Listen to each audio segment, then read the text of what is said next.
अफसोसनाक और बड़ा दुखद है जिस तरीके से ये रात को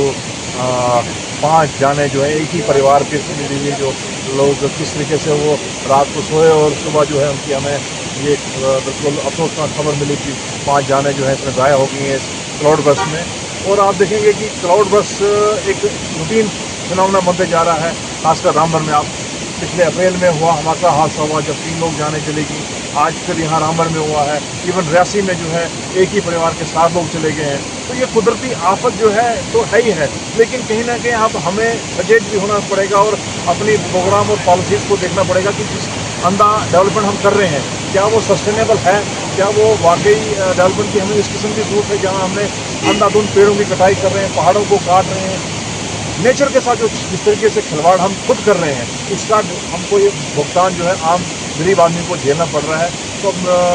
चलिए आज तो हम इनके साथ दुख प्रकट कर रहे हैं, लेकिन सरकार के साथ तो हम यही उम्मीद करेंगे कि इनको हर तक इनकी मदद करें, इनको मुआवजा दें, इनका जो है रिहेबिलिटेशन की बात करें, क्योंकि छोटे छोटे अनाथ बच्चे हैं जिसका भी हम अंतिम संस्कार करके आए हैं। वहाँ एक ही कमाने वाला था, एक उनका दादा रह गया जिसकी 77 साल उम्र है, 2 छोटे भाई माइनर बच्चे पढ़ रहे हैं, उनकी पढ़ाई का जिम्मेदारी तो हम लेंगे लेकिन एक सरकार को सोचना भी पड़ेगा कि जो डेवलपमेंट चल रही है क्या वो डेवलपमेंट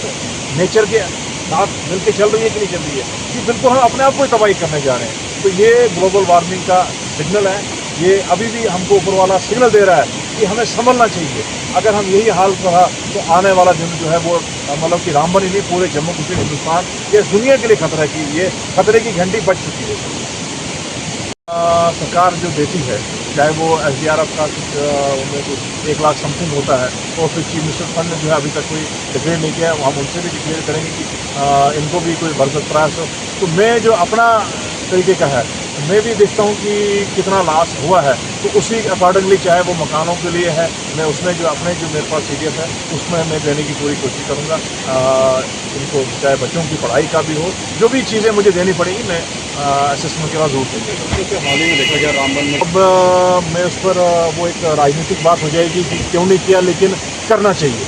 कोई रामबन कोई अनाथ नहीं है, रामबन से भी यहाँ का MP आता है, रामबन से भी मंत्री आता है, रामबन ने भी उनको दे के बनाया है। तो अगर वो किश्तवाड़ में जा सकते हैं वहाँ हर जगह, लेकिन यहाँ तो सिर्फ हम होते हैं और हमारा चीफ मिनिस्टर होता है, उसके अलावा तो मुझे कभी कोई उन्होंने दिखा नहीं। कोई यार यहाँ के लोगों की भी सोच लो, यहाँ का भी कोई अगर यहाँ के पुलों की जरूरत है यहाँ भी स्पेशल पैकेज हो ना। अब UT गवर्नमेंट की कैपेसिटी है, सेंटर का भी क्या रोल है, वो तो कुछ बस वहाँ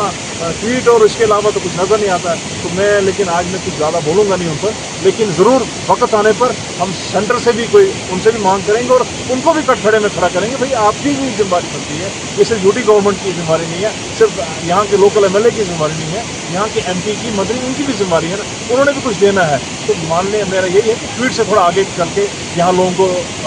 कुछ रिलीफ देने की जरूरत है।